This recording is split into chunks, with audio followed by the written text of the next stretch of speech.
May drug addict tayo na presidente. Putang inang yan. Mr. President, Ma'am Lisa Araneta Marcos, hindi ninyo ako kalaban. Alam mo, iniiwasan ko ito.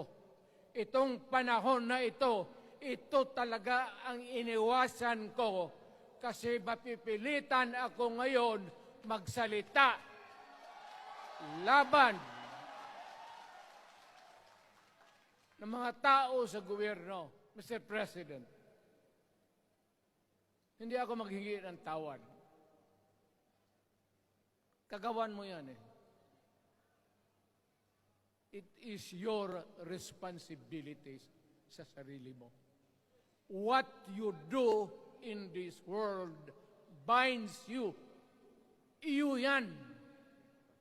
Huwag mong sisihin ang ibang tao kasi sarili mong utak at katawan yan.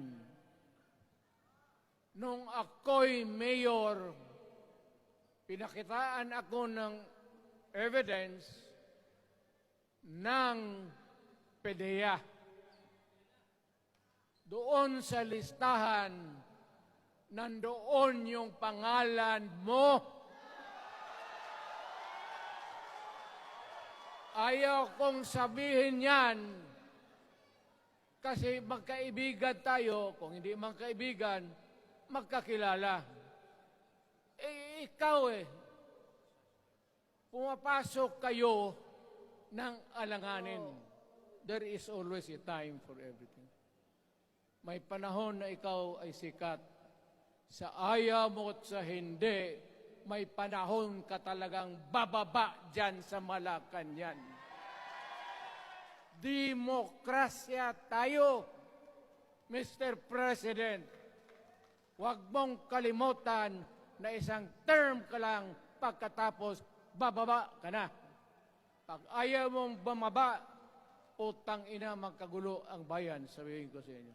Mr. President, hintayin mo yung 6 year, kalimutan mo na yung kay Romualdez kasi yan ang magpahamak sa iyo.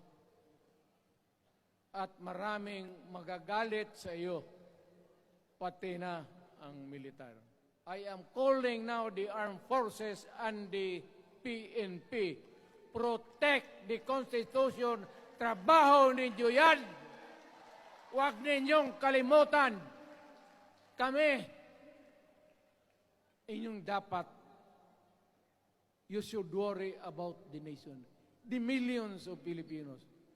Huwag kayong mag-isip lang ng isang pamilya. Putang ina. Ilagay ninyo sa utak ninyo yan. Bahala kayo. Balang araw, magsisihan. Kayong mga military, alam ninyo yan. Lalo na yung nasa Malacanang. Alam ninyo. The Armed Forces of the Philippines, alam ninyo. May drug addict tayo na presidente. Putang inang yan. Ayun ang bakit ako nagkaroon ng kaso ng ICC. Sabi nila, pinapagpatay ko raw yung mga drug user at drug addict. Mabutit na lang, wala na ako sa pwesto